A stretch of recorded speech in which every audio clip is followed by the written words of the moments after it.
my beautiful creatures. I am your host, Ashanti Augustine, and today I have something I have been wanting to do for the longest time. I've been waiting for this for honestly since you did the first movie, and I have on one of my favorite people in the entire world, someone I have looked up to since I was literally a small, tiny child, always showing me that you literally make anything you ever want to do come true. We have my favorite person, my sister, Miasha Coleman.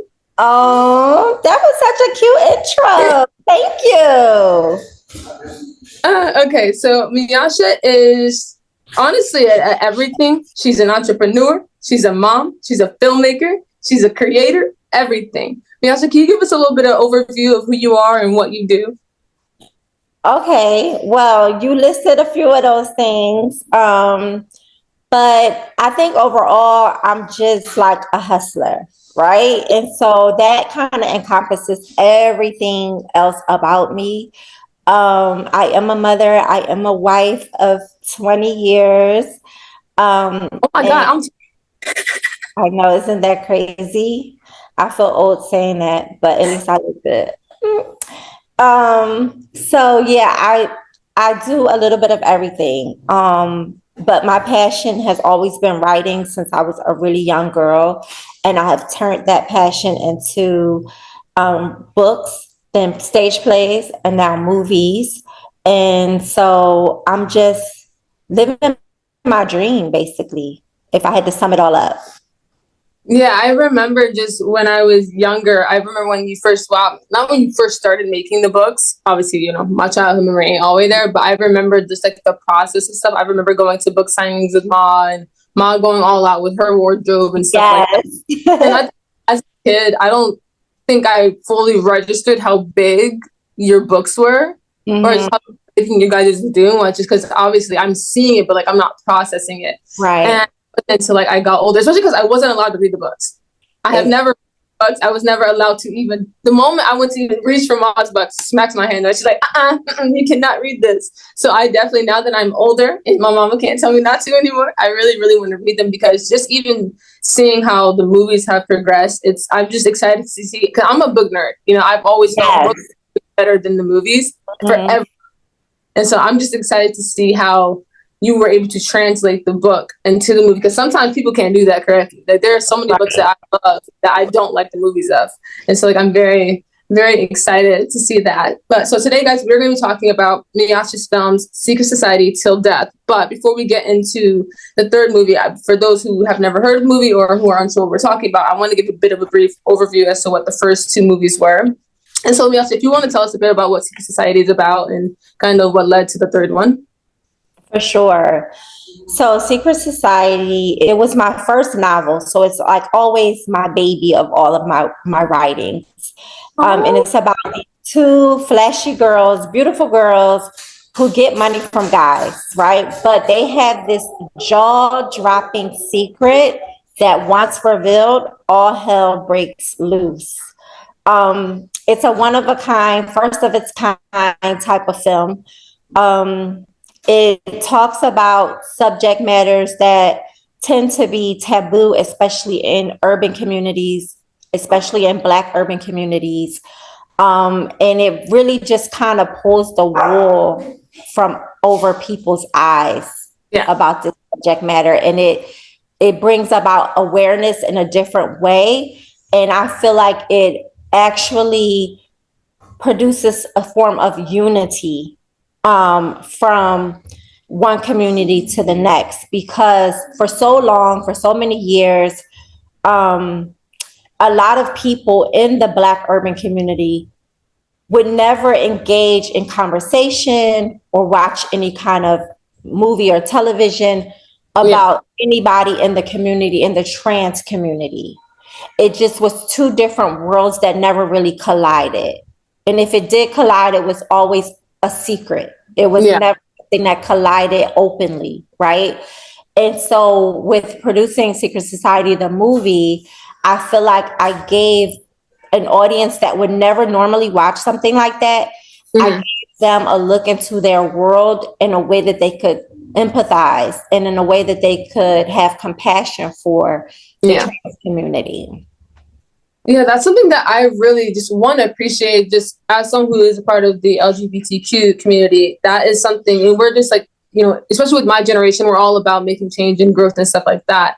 And within the community, like a goal is to be able to make these, taboo subjects more known and more normal, and to be like people to be comfortable talking about. Like it's not something to be embarrassed about. It's not something that's wrong and stuff like that. But for years, it's always been something that's been joked about or shamed upon. And so that's one of the reasons like I really love the movie, because it's not like it's like glorifying anything. Like you're seeing actual struggles that trans people deal with, with it when it comes to being in romantic relationships, where it's like I feel like some people tend to not think that trans people, because they do change, deal with different things within their identities, think that they're not people too, and kind of look down on them. And where you can literally see when it comes to Celeste's character and Tina's character and stuff like that, where it's like they're people too. They have emotions. They deal with being shamed upon. They deal with heartbreak in the same way everyone else does. And it was so cool just to kind of see it between everybody. Like I really, really like that aspect. And I was just always, I felt like watching the first one especially, I just kept hoping that they would get their like happily ever after. Yeah.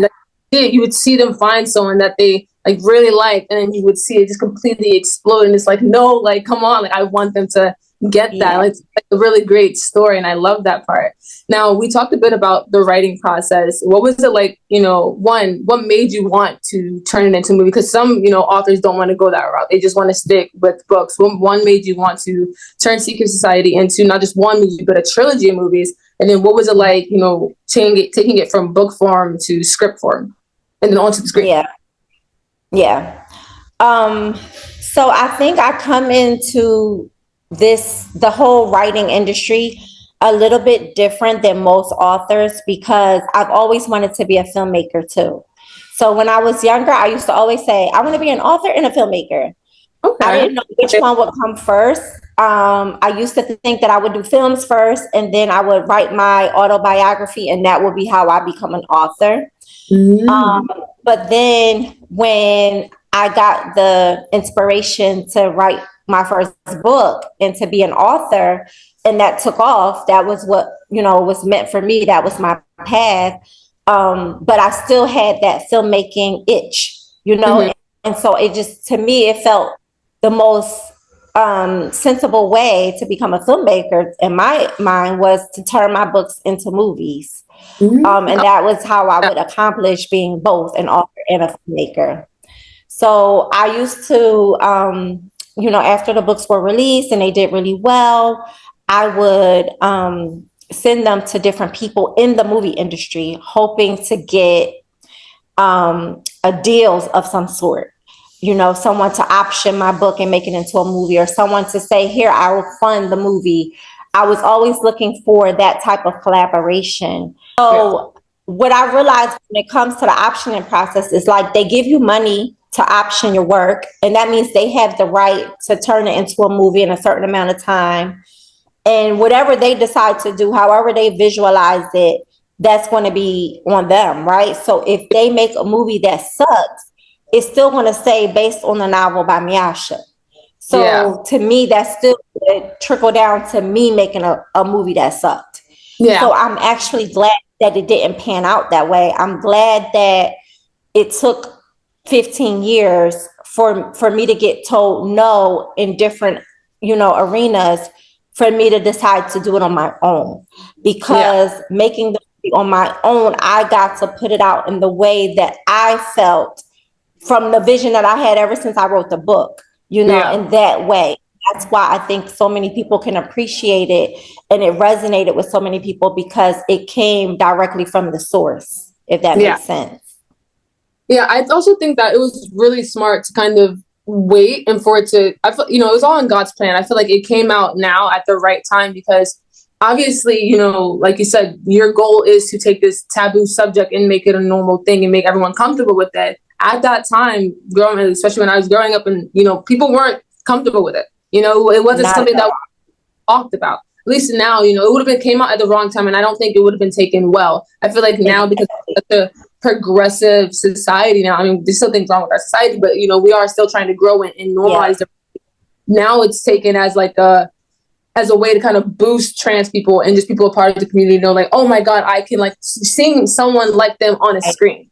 I think that's always good for everyone to be able to look on the screen and like see a part of you. And I feel like for people in the community, they don't see that, not often enough. It may be one or two times within the last couple of years, but to really see like not just one character in the movie, but like an entire movie trilogy dedicated to people in the community. I feel like that's really got to help people who are one has been on this journey for a long time, but also just starting their journey or is confused. You know, I feel like the movie maybe can answer some questions that maybe they're having and stuff like that, or even just start a conversation. Like this movie is literally a conversation starter. Like, oh, did you see Secret Society? Oh, what's that? Well, and then boom, boom, boom, boom. Yeah. Yeah, for sure. And I get so many responses from people in the community who thank me for doing that. And they really feel like this has put their story in the forefront in a way that they've never seen it before. And so that to me is gratifying in and of itself. And part of the reason why I even wanted to make it into a movie, because I have a ton of other books, but I felt like Secret Society needed to be in the light. It needed to be told on the screen, just because I see what it did in book form. I see how it helped so many people in book form. So I can only imagine how it will help people that get to see it on a level of which they are seeing it by the millions, you know? Exactly. Now, one question I had, because this is such a, I don't like, I even though it's not really that much of a taboo subject anymore because it's becoming more known, it is still something it's a bit more of a sensitive topic because a lot of people are always worried about saying the wrong things or doing the wrong things or misinterpreting something like that. That's such a really big thing where, you know, one little thing can really mess up a lot of things. What was like the challenges of just writing this book? Like, what was the process that you had to even correctly implement the right things into the story to make sure you were giving an accurate portrayal of trans lives and not just something that, you know, you just like, oh yeah, this is what I think is. Yeah. As soon as I decided to tell this story, like once it popped in my head that these women would be trans women, I immediately sought out someone who is a trans woman who really lives the lifestyle of the girls that I was writing about.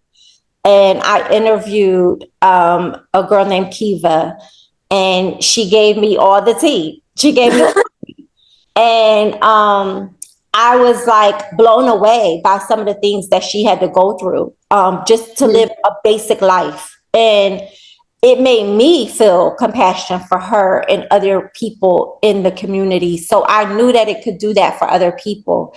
So when it came down to the movie, we're talking about, like I said, 15 years after the book had been released, I'm sitting now writing the script for the movie. And I had to update it. I had to modernize it to make it fit in today's world. But there were still things, like you said, that I was scared about. I wasn't sure if it would be, you know, cancelable. Like if people would like protest against it because of certain things that I was saying or certain terminology that I was using. So I reached out to Amaya Scott, who is very open trans woman, and she is a big voice in the community. Okay. So I asked if she could be a consultant on the project, read the script, let me know if there's anything that's wrong, that's offensive, or that's just inaccurate or not the correct way to, you know, portray trans women. And she did. She read the script. She gave me some really good notes, some really good pointers. And there were instances that might have like she was, you know, taken aback by, but she had to realize, and she had to just not even realize, but she had to understand that this is a world that has so many layers. So for instance, where the word tranny might not be a good term to use for trans people, the guy uses it in the movie, but he's somebody who's not in the community, who's not educated about the community. So in his world, in his circle, that's how they would refer to trans women. And so she was like, you know, that's an accurate portrayal of what he may say or what he may think. So those instances, you know, we were able to keep in, because it's like when you're making a slave movie, right? And a white person says nigger, and it's so, you know, it's but that's what they would say, you know? So that's kind of the way it was. So she gave me a lot of good pointers. And at the end of it, she said, you know, I can relate to this story. And getting that stamp of approval from her made all the difference, because I'm like, okay, we can definitely take this mainstream. Yeah, and that's something that I really like about just not even the first film, but like all of the films is it's a very relatable film, even for people not in the trans community, because that's it. You know, that is the main point, and that's who you're really trying to reach. You know, make sure that they feel related to. But I feel like just everybody can relate to the sense of, you know, for instance, Celeste's character, she deals with rejection and loneliness and unwantedness from people in her life, whether it's a romantic partner or her mom and stuff like that. You know, we've all felt rejection in our life. We've all, you know, she feels shame in certain instances. We've all felt that, you know. I love that you can still relate to the movie, even though it doesn't directly involve you or have something that you actually experienced. You can still understand, you can relate and understand their characters, where it allow you to just really immerse yourself even more into the film. And it's already so insane to just the film in general for anyone who has seen it. I mean, y'all seen the wardrobe, y'all seen the sets, which we're gonna get to in a bit. Ooh, this third, I tell you, this third film, the wardrobe had my mouth dropping. Oh my goodness, yes. Next thing I wanted to talk about. So what was it like? Because obviously, you know, I worked on the first film. I worked on a bit of the second one, but I was, you know, away at the time, so I couldn't work on the third film. So like that was like, which was super cool to me, because obviously the first two, you know, I knew what was happening, and I knew I knew nothing. So what was it like working on the first film compared to this last one? Because I know there was some, you know, challenges that you faced, obviously, but you know, so like, give us a little bit about that. I have to say, I'm grateful that the third film wasn't first. Let me say that. If we had the experience on set of the third film, if that was the way that the first film was ran, I probably would have been scared to death to make another movie, right? Yeah. With part one, I didn't know what to expect, because this was my first movie. So I was coming into it totally blind, but I did have some people who had traveled this road before me that I was able to call upon and say, hey, you know, I'm about to embark on this journey. Like, what can I expect? Give me some heads up. And a lot of it was like, girl, okay, it's going to be times where you're going to want to pull your hair out. It's going to be times where you're going to want to give up, but just keep going, come up with a solution, make it work, get through it. So I really was going into it like I'm going into battle. That's the mindset I had. I thought I was going into battle. Like, I'm like, okay, I'm ready, boots laced up, let's go. And I walked on that set, and everybody was in position, doing what they were supposed to be doing. Things were handled that I didn't even know was supposed to be handled. This was being served. And it's like, oh my God, I had this incredible team. No egos. Everybody was doing other people's jobs if it needed to be done. Everybody got along, positive energy, good vibes. Everybody was just ready to get the work done and do the best job they could do for the project. And I fell in love with the filmmaking process on Secret Society 1. I fell in love with my team, my cast, my crew. I knew without a doubt, when we do this again, I'm bringing all y'all back. For real, it was like that. And so then we progressed, you know, to 2. Of course, we wanted to make 2 bigger and better, so we had more challenges. But again, our crew was like so on point. Our cast was so on point. It was that same camaraderie. Even though we had to change out a few different people, we still set the tone for that positive energy, positive vibes. And so I feel like we got through that just as great as we got through part 1. Then part 3 came around. The third's the charm. I try to just say that to like mellow it out. But part 3, it kicked me in my ass. I don't know if I can curse on here, but you're all good. Yeah, I do. It really did. And not just me, but my business partner, your brother, my husband. He usually can like play the background a lot and just be like my support when I need it. But on part 3, he had to step and fill some shoes. We both did that we didn't expect. We didn't anticipate. So it was like very overwhelming, but it made us both look to each other. And we knew that as long as he was there and I was here, we would be good. Like as long as we had each other, we was going to get through this. We was going make it work. It was going to come out to be what we wanted it to be. And Yeah. it did, thankfully. And I'm not like throwing nobody under the bus, but there were some people that kind of stepped into positions and I felt like they bit off more than they could chew. And we didn't learn this until very last minute. So it was like we had to still use them, but we had to really do their job on top of it. So it was like, it was a lot. It was a lot, but we made it. We made it to the finish line. And we just kept the solutions. It's all about being solution driven. It's all about keeping your eye on the prize, you know, not dwelling on the problems, but just trying to figure out how to get over them and move on, move forward.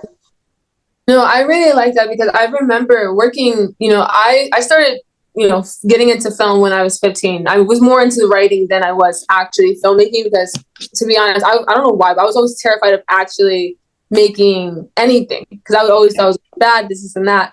And this is actually because you were one of my recommendations letter for university, which thank you, by the way. I did get in. But I you earned it. You earned it. Thank you. But for my college essay, I had written about my time on the Secret Society set because that was the first ever like film set I had ever been in. Like, you know, I've worked on, you know, different music video sets and I worked at my church and stuff like that. So like I knew film enough to a point, but I still did writing because I was so terrified of, you know, just making anything. And so, you know, I'm someone who deals with very bad anxiety. Hell, before we hopped on, I was like, this in the mirror, like, I got this. Even though I talk to you all the time. I don't know why I was so nervous. But I remember because Shola had worked on the first set with us. And on the way there, like I was freaking out. I was had to spend the night watching videos on like set. I could see walkie-talkie terms, everything. And I was so terrified on coming onto the set. And I remember because when I came on, we were shooting the scene where Celeste had her purple car. I think it was the purple Rolls Royce at the airport. And that we were shooting there, and I remember like Anthony and them, they were like working on the stuff with the cameras. You were over there in Video Village, and then I just walked on, and it was like everyone, like you said, no one was just standing there. Everybody was doing something, and I was just so surprised by how nice everyone was. Like the crew was absolutely amazing. I love them to this day, and I would be running into them on different film jobs, like especially Julio. I'm always seeing him on some job that I'm working because he's always my sound guy. I'm like, hello, dude. Right. But it's such a great learning experience because everyone, you know, everyone knew I was the new girl. I mean, you could tell, obviously. And even though some people knew I was Rick's little sister, a lot of people didn't until like the end when they would figure it out because I call Rick Ricky. But obviously we had a Ricky on set. So I would always be asking, like, where's Ricky? And they would put me to the one person. I'm like, no, my brother. Yeah. But everyone took the time to teach me what I needed to know. You know, it was such a great learning experience. Rick loved to make me mess around all the time. He's made me spend 30 minutes looking for a bottle of sriracha sauce that he had. And I didn't know until I checked Instagram story because he tagged me, and in the minute he's like, he's like, I got my little sister looking for sriracha sauce, but I wanted to kill him. But that literally changed the entire way that I looked at film because obviously I'm still terrified of making films, but I do it anyway now because I had that experience where I tried so many different things. It looks so good on my resume. I learned how to build a stripper pole. Never thought I'd do that. I built sets. I did set design. I worked with the art department. I worked with wardrobe. I worked with camera. I got to do so many different things. And just watching how that was from that first film to this last one was absolutely mind blowing. And I'm just so proud of you guys for it because it just, especially because at the time when we were shooting the first one, it was like, you know, it was during COVID. You know, we all had our masks on. We were all, you know, trying our best to follow regulations and still trying to get stuff done. We had early mornings, we had late nights, but you guys still found ways to make it fun, even on days when shooting was particularly tougher because we were shooting some heavier scenes. Like, you know, when Celeste was telling Michael the truth, that was a really hard day. And especially for her because it was just so emotionally tasking, which I was bawling my eyes out the entire time we're watching the scene. I'm like, I know. To this day, that's the scene that gets me. To this day, that scene gets me so much. But it was such a great environment. And so, like, I really wish I could have worked on the last one. But, you know, other things was one who was doing, which also another thing I love. I just feel like your films helped so many people get and onto bigger things. You know, your actors are getting bigger roles, your crew is getting bigger jobs, because everyone has this, like, as this is like our foundation. I feel like that's what will always kind of keep us all linked and connected, because we all started here, and now we're like, we can just watch each other constantly grow. And I feel like that itself is like kind of a bittersweet type thing, you know? Yeah. I love it. Amazing. So, yeah. So one thing I wanted to, two things I wanted to talk about. One, the casting process. Because you have some big names, especially like as the films get like bigger, the cast gets bigger. Like first, I remember when y'all first told me that y'all was having Vivica Fox in this, and I was like, I grew up. That was mom as a child. That was mom. I grew up watching. So being able to see her in person and to work with her, and then when I was at the premiere. Because obviously when I first saw the film the first time was when you guys had our little premiere before you actually had the big one, where you were like showing us like that first cut, letting us all like know what we think. And I saw Romeo Miller, and I remember gasping so loud, because obviously he's so big in the Black community. We've all grown up watching him, and being first time he did. Rent was due, and had to pay it, and he did. And casting, how do y'all get these names? So I'll start with Vivica, because that's a full circle moment. In 2009, we did the stage play version of Secret Society, and we did it in Atlanta. And we hired Vivica A. Fox to host the red carpet and to host the whole night. And I remember on the stage at the end, when everybody gave their standing ovation, she got up there after the cast took their bow, and Rich and I came out and we took our bow. And she said, "This is not going to be the last y'all hear of Miasha and Rich Coleman." And that with me. So when we decided to do the movie and we needed a mom, Vivica's name came up first. And it made me think, why not? Because she literally hosted the stage play years ago, and she believed in it then, because she said, "This is not the last y'all gonna hear from them." So it made sense to have her be a part of the movie version. And she still had the same number from all those years. So when we reached out, it was all love. And she was like, "Of course, let's talk about it. Let's get the business going."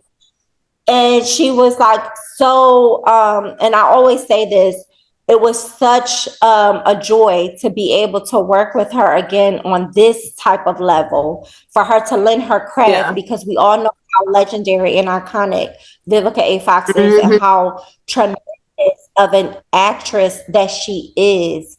I mean, when she shows up on set, like she gets it done, and like effortlessly. Effortlessly.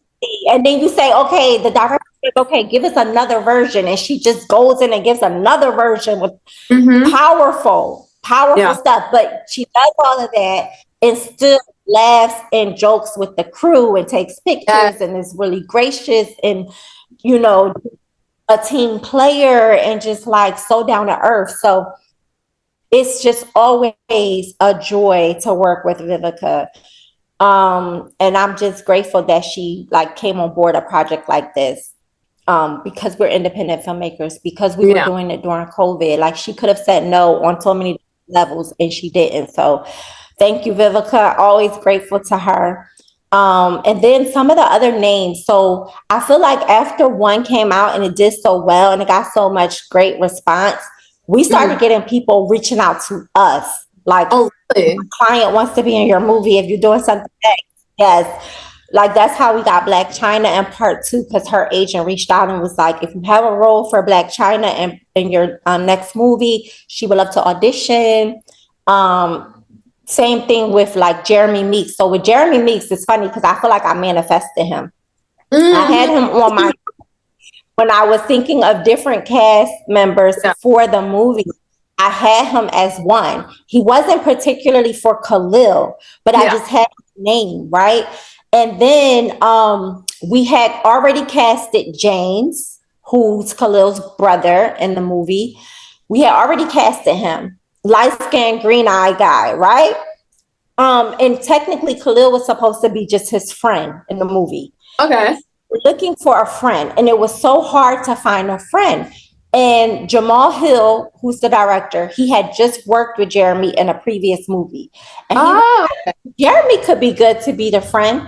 And I said, but they look so similar. That would be weird. Like, then I said, well, I can just change it. They don't have to be friends. They could be brothers. And then we said, perfect. They're brothers. And Jeremy, we literally called him up. I feel like it was maybe a week before we started his scenes. Mm-hmm. And he was like, okay, I'm with it. I'm down. He got the script. He was reading the script on a plane to Miami. Yeah. Like shot him in like a day or two. And that's how we ended up with Jeremy Meeks. And he was, again, just a godsend. He played his part. And I think it was really cool being able to work with him on the first set because, well, one, it was really funny because besides the fact that I feel like, you know, because of like his, especially his like background and stuff like that, everyone, you think of him, or especially when you see him, you see tattoos and stuff like that, like you think he's a mean, scary guy. He's literally the sweetest person I've ever met. Dude, they put these like little, you know, the under the eye strips? Yeah. They were green. And we were all in there as he was like getting his makeup and stuff done. And then he just stopped. He jumps up. He's like, guys, I'm a superhero. And he goes like, pew, pew, pew. It was like out of nowhere. Like, he's such a goofball. And he's so funny. And he was just like really nice interact. That's one thing I really loved about the cast is that they didn't mind interacting with the crew. It wasn't just like, oh, I'm the cast, I'm the star, like, I don't need to talk to you guys. Yeah. Like everyone was so nice and just interacting. We had fun. There were times when we were just like making smoothies from like random fruit baskets that were sent to everybody. Cool working with them. It was so much fun. Yeah, and then he had a lot of the guys on the set jealous because obviously there were scenes where he was either shirtless or all the time. He was like shirtless all the time. Even when he didn't need to be shirtless, he was shirtless. Yes, he was doing push-ups. Push-ups and watching them. It was like a scene out of a movie this one time when we were all in one of the rooms. We were like getting stuff set up, and he was outside, like on the front porch, and you could see through the window. And he was shirtless. He was doing push-ups, and he was like setting his lines. And then all the girls were just out there watching, and then all the guys were just mad. They were like, why does he put on a damn shirt? You know, I was like, because there was one. He had like a little beer belly. He's like drinking a soda. He's like, ridiculous. I'm like, hilarious. But yeah, no, he's a really cool guy. Yeah, it was definitely a family on set. It was really genuine. Everybody was just so supportive of the next person. And even with that, like even with Jeremy flexing, even the jealousy was just joking. Like it was joking. It wasn't anything bad. It was just like, let Jeremy have his moments. And that was that. But yeah, it was the best. Yeah. And then so the big boy, the wonderful one, Romeo Miller. Well, how did y'all manage that? Okay, so now again, like I said, we done proved ourselves with part 1, and then we came back and proved ourselves again with part 2. So the buzz is out about Secret Society, and pretty much the whole industry is kind of like knowing about it. They are respecting the work. They love the quality. They love the effort and attention that was put into it. So when it came down to casting for Ryan's character, Romeo was one of the names that we threw up there. And then our producer, Marco, he's very close to Romeo. He has worked with Romeo over the years with his nonprofit where Romeo will come and speak to the kids. And so they already had a really tight relationship. So when Romeo's name came up, we're like, Marco, can you like get Romeo on the line? Like, what's the tea? Like, so, and he did. He was like, okay, Romeo, he's open to talking about it, you know? And so we had conversations with Romeo. He read the script. He really liked the script.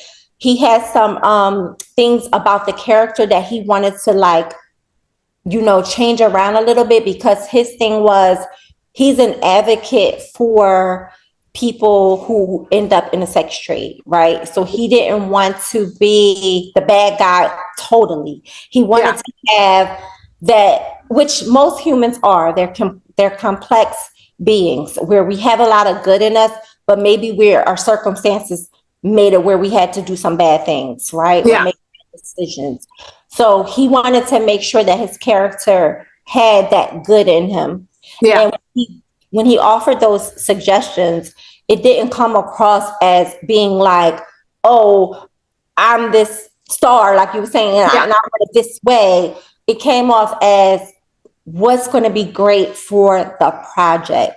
And whenever somebody comes to me with that type of energy, I love it. I embrace it because I see that you're thinking not about yourself. You're thinking about the project as a whole and what the audience is going to get from it.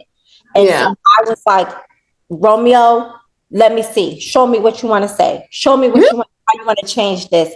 And I'm like, I can rock with this. It's working. Let's do it. Yeah. And so it was very collaborative. He was a sweetheart on set, just like all the rest of the big names were. He worked with the other actors and actresses, and they fed off each other. And he was very generous with giving out, some tips because he's a veteran. He's been doing this since he was a kid, and a lot of the cast members were newcomers. This were their first or their second, third film, but only on this franchise. So he was gracious in that way. We're giving, different actors the tips and like letting them feed off of his energy. And it was, again, just another positive addition to the family. And like you said, he did the thing because he played Ryan. He gave us all the feels, and it was amazing. Yeah, I definitely I loved one. I've always been a big fan of his, especially growing up. That's who you saw on a lot of our films, and he's always cool. And just in the film, he really did a good job. And I love, the changes that were made because you felt remorse for his character. You felt, you felt for him. You understood where he was coming from. You understood things, which I think was also just really important to show. Like you said, we're a complex people. People aren't easy. People make mistakes. People do bad things and stuff like that. And I thought it was really, really cool just to be able to show that. And then the chemistry between Ryan and Cece was wonderful. First off, when I was watching it, and I was confused with Celeste too when she was like, oh, she thought that Ryan was her boyfriend, and dude was like, that's your brother. She's like, wait, what? I remember I was in my head, I was singing "Sweet Home Alabama." It was hilarious. It was fun. I love the comedic relief. That's something I love about the movie because such heavy things and heavy topics happen in the movie where you're disgusted and you're just like, how could someone allow this type of thing to happen or be into this type of thing and stuff like that. And then you have some of those small comedic reliefs where it's like you can kind of take a deep breath. It's not just constant heavy stuff. And it's a good flow of it. And all the the cast works so well together where that chemistry is there. Whether they've known each other one day before they shot this, it feels like you've known them a long time. Right. It really came across screen. And that's something that I really love. And it was cool because he's actually a really nice guy. When we were at the premiere, I was carrying a pretzel and Rick was directing because he wanted to take a picture and do something. I don't know. And then Richard obviously gets distracted by everybody because everyone was coming. I felt so bad for the poor guy. Everyone kept coming Rick, come take a photo. This, let's talk about this. I know. And 1 second. And so I turned. And then Romeo was just standing there because I think he was doing something. I was like, oh, hey, dude. And I just had a whole conversation with him. I knew the guy.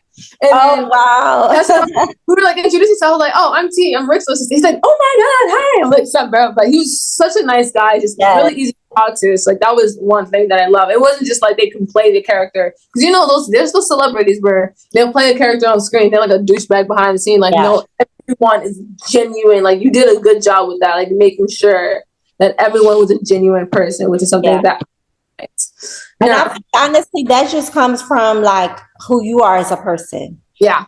And I always try to instill this into the boys, my kids. It's just be a good person, mean well, have good intentions, want the best for everybody, not just yourself, but want the best for everybody. Yeah. And when you're that type of person and you're sincere and you're genuine, you attract those same people. So knock on wood, but that's been my experience. And I really owe it to just us coming in with that same attitude. Yeah. So, like I mentioned before, my favorite thing about these films was the wardrobe and these locations. Yes, ma'am. When I saw that money dress, when I saw the head, when I saw the balloons had me dead. I didn't know what to say. I ain't never seen nothing like that in my life. And then the location where you shot was the moment my Tay saw it, she's like, oh my God, T, because Tay's always wanted to go to the Vizcaya mansion. always wanted to go. And so when she saw it, she was flipping out. And I'm like, Yeah. oh, okay. Clearly this is higher. Yes. I'll start with the balloons because that's a story in itself. Well, first of all, let me just say the fashion has been important to me because in the book, all those years ago, I described the girls' outfits to a T. Every time they went somewhere, I was in the book, it would say, Celeste wearing this shirt, this pants, this pocketbook, this lip color. Like I was really giving the visual all the way up. And I think it was just because, you know, coming from West Philly, I feel like West Philly was like a fashion show. Like as soon as you walked out your, you had to have something on. You had to be dripped. You know? Okay. So I wanted to like give that type of culture, like where I come from. I wanted to display that in the story. And so with doing the movie, I felt like I know that the fashion was just as much of a character in the book as the girls were. So I wanted to make sure that came across on screen as well. And part one, when we first did, you know, the whole little, you know, the thing with the girls, that became something like wardrobe became a talking, it became a subject in the movie. So then I had to keep that going. And by the time we get to part three, it's like, okay, you done did all of these things. You done had a money clip dress. You done had the cat on the shoulders. Like it was so much. So it's like, okay, girl, you gotta top what you top, right? So I was scouring Instagram looking for like the most unique or bizarre or over the top fashion that was couture, that was still like cute, you know?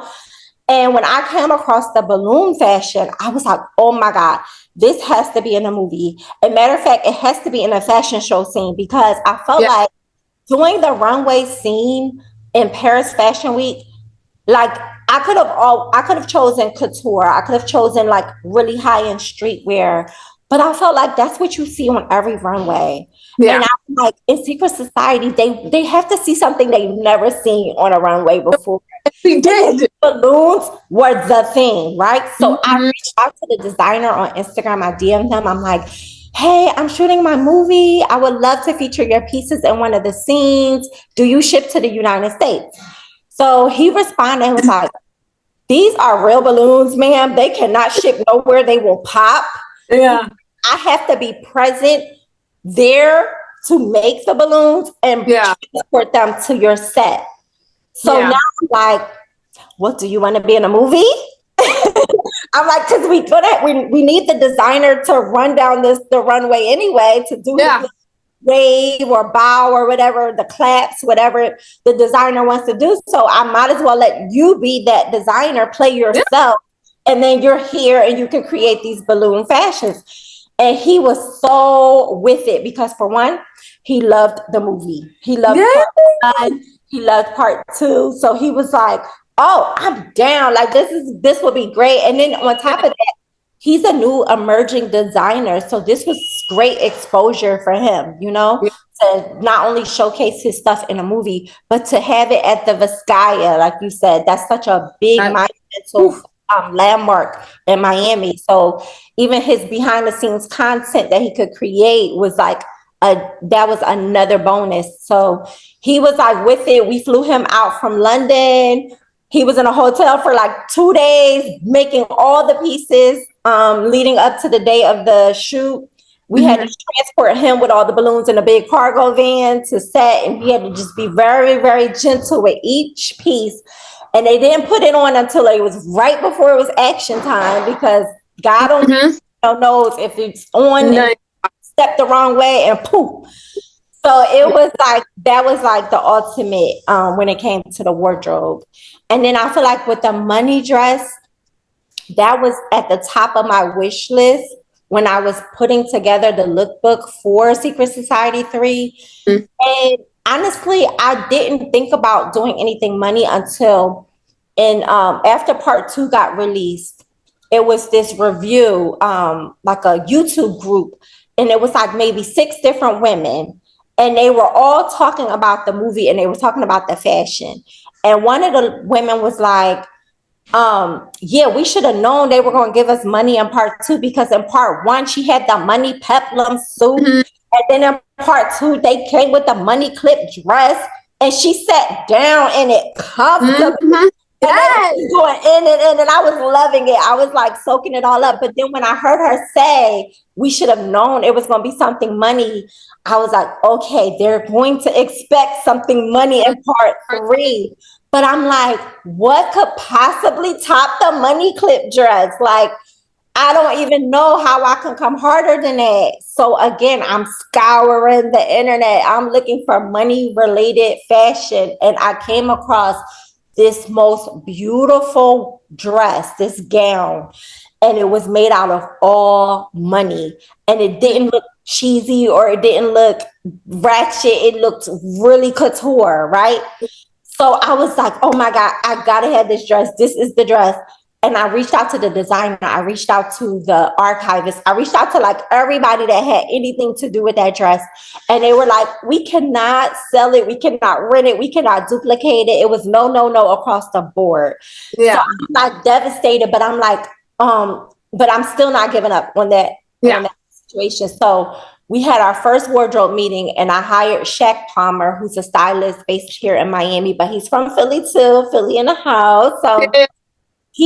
I had hired him for part two. So again, of course, I brought him back for part three. And when we had our first meeting and I was showing him all the looks that I was like, that were on my wish list, I showed him that dress first. And I said, I've been trying to get this dress and they're telling me no, no, no, no, no, but we need this dress, Shaq. And Shaq was like, oh, we can get that done. I know somebody that can make something like this. And I'm like, are you for real, Shaq? And he's like, yeah, no problem. And he did it off, and I'm like, oh my God, like that was everything for me, everything. I know the moment I saw it, like that whole thing just had me.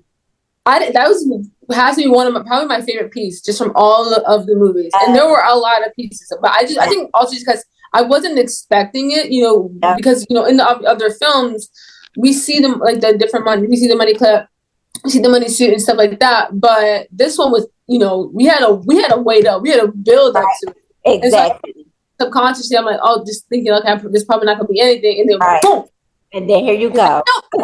Yes. And I loved it. I loved it. I don't wear dresses, but it made me want to wear it. Yes. Which, what? Accomplished. We love it. We love it. So one of my last questions is, now the trilogy has come to an end. Secret Society has seen its days. She has lived her life. When you look back, what is something, because it's a bittersweet thing. It's been not even just a couple years in making. It's been over 15 years. So when you look back, like, what is something that you're going to miss about just anything with having to do with Secret Society?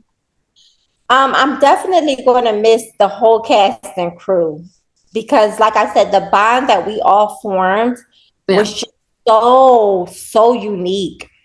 Like, I've never experienced an instant connection with so many people in one setting in my life. So that is one of the things I'm going to miss the most. But the good thing is we are still so very close that I feel like we'll still be in each other's lives long after Secret Society. Yeah. So that's the part that I feel good about. I'm also going to miss just the story itself, the journey of the main characters, especially Celeste, because she is our core. She is the rock. Yeah. The person that brings us all the way through each of these movies. And for her, not just her character, but her as a person, Raina Love. Yeah. Even from the casting process with her, like she's always going to have a special place in my heart, because Raina, I found her on Instagram. She had never done a movie before, but she had did some YouTube skits. And when I saw the YouTube skit, and then I went to her Instagram page and I saw that she does like modeling. That was her main thing, was modeling. And I knew she had the look. She had the look for Celeste based on the vision that I had in my head since I wrote the book all those years ago. But I knew that she did the skits, but I wasn't sure if she could carry a whole movie. So it was just a wish. I'm like, she got to look, and she does a little bit of acting. So hopefully she can do this. So I sent her I DM'd her like, would you be interested in auditioning for this movie? It's the lead role and blah, blah, blah, blah, blah, blah. So she said, oh, of course, sure. And she got me her audition tape. But because this was her first movie and her first experience with auditioning, it wasn't like professional. Mm-hmm. And I remember she did it like in her garage. It was like a Category 5 hurricane going on in the background. Like all you hear is all this thunder and rain. And she's delivering the lines without anybody reading with her. It's just her. And she's doing it. And it's so much distraction. But when I got it back, I was like, oh my God, she's perfect. It felt so natural. It didn't feel like she was reading. It didn't feel like she was memorizing. It just felt like this was her life. This was her scenario in life. And she was just going through those motions. So I was so excited when I sent it to the director. I'm like, we found our Celeste. And he was like, first of all, where's the green screen? Where's the backdrop? Why is it in the garage? What is this sound in the background? I can hardly hear her. Do you really think she can do this? Like, this is our lead role. She has to be somebody professional that knows how to show up, that's going to be reliable. Like, what are you talking about? So I was like, oh shit. Okay. I was like, Raina, can you do another audition without any noise in the background? I'm really trying to sell you to a director. She did a second one and it was better, but he still wasn't 100% sold because he's used to dealing with professional actors and actresses who have done this over and over, and they kind of know the whole game. And this is our lead. It's not like it's somebody that's just going to come in and come out. He was very, very, very skeptical. And he said, take her out to eat and just get her vibes, feel her vibes, see if she can really do this and be dependable every single day throughout this shoot. Yeah. And we did that. And she said she really wanted this. This is something she prayed for. And when she said that, it stuck with me because I'm a God-loving woman. I pray a lot. I'm very spiritual. And anybody else who has that same type of connection with God, to me, we're gonna do just fine. And so I trusted my gut. Jamal gave in. He said, you know what? I trust you. If you say this is our Celeste, this is our Celeste. And when I tell you, when we shot her scenes, that scene we talked about with Michael, where she poured her heart out and cried like that. And I remember Jamal saying, wow. Yeah. Wow. He's like, I'm glad you fought for her because she is undeniable. So I'm going to miss those moments. But I'm looking forward to see like what she does next because she is such a natural and she has such extreme talent. I cannot wait to see how her journey unfolds. Yeah, it's just even talking with her. She's such a humble person because, especially because, some people in this industry, when they get that big shot, they get that big head with, she remembers where she comes from. She remembers who got her where she is now. And she's still just grateful for everyone. And I love talking with her. She's like the absolute sweetest. Yeah. But like you said, like, you can feel it when someone has good intentions and stuff like that. Like you trusted your gut and it really worked out with everybody you cast it. And I think that within itself, give yourself a round of applause for because great casting list. Like I love like something obviously, something that's always asked, especially at the end of a trilogy is like, okay, so which one was your favorite? Like that's like the main thing you always ask, which is your favorite? For me, the third was my favorite. Because I feel like you could literally see all of the growth and everything in that last film. You can see like this is what we literally have been working so hard for. This is what the hours are put in. Everyone's acting, even for those who were non-actors when they first started with Secret Society 1, to this one, you can tell like they got some weight under their belt, and it felt so natural. All the chemistry just with, people like, working with Bobby and Celeste and everybody, stuff like that. It was just there and it felt really refreshing. I personally, that was my favorite. I feel like it was like a full story stuff with, with my girl Tina, stuff was like, I know. It was a full circle. It made everything like, nothing was left on the table. You something that you wrapped it up perfectly in a way that I'm not thinking like, damn, I wish this would have happened this way. Right. Or this could have happened. Like, I'm like, I love, there's nothing I would change. And I remember when Rick had first, after we had watched it, he had texted me that night. He was like, so what did you think? And I'm like, bro, I freaking loved it. Like, the whole fucking thing was amazing. Like, I don't find no notes. I loved it. Wow, that's amazing. Because I mean, it's already tricky to do a part 2 and a part 3 to anything. Yeah. And with this, I feel like this story was even trickier because when I wrote the books, you're able to write without limits. And I wrote Cece's story in her own book, Sister for Sale. And then by the time Till Death came out, which was the trilogy to Secret Society, I had incorporated Cece in a way that the readers would be like, oh shit, all this time, this is Sienna from Sister for Sale. And it made it a good experience for my readers who were with us from the beginning, right?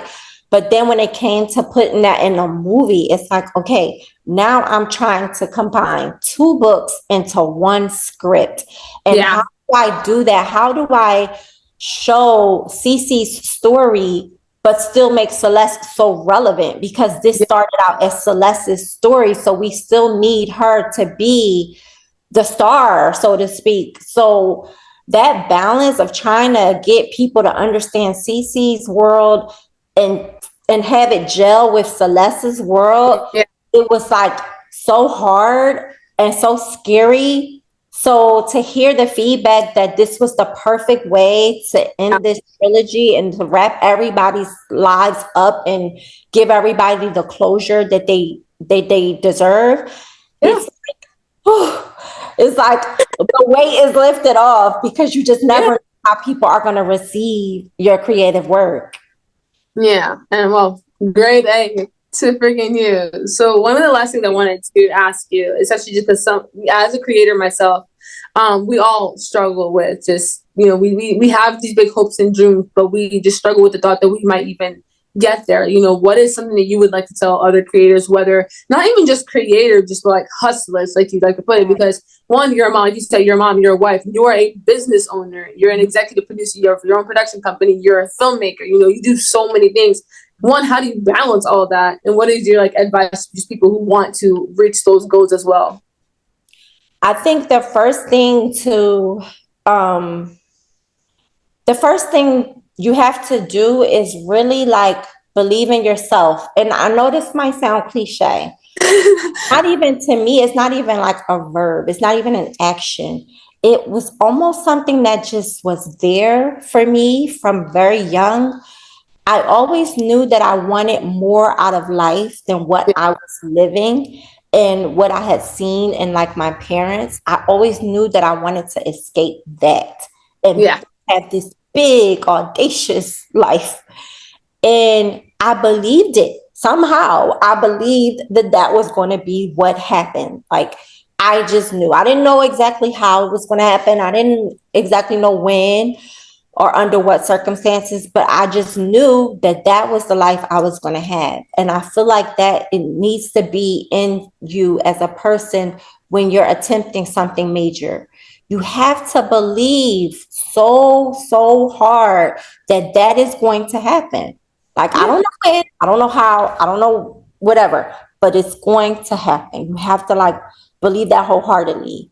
And then once that belief is set in, I feel like the opportunities will present themselves and you have to be willing to take advantage of those opportunities.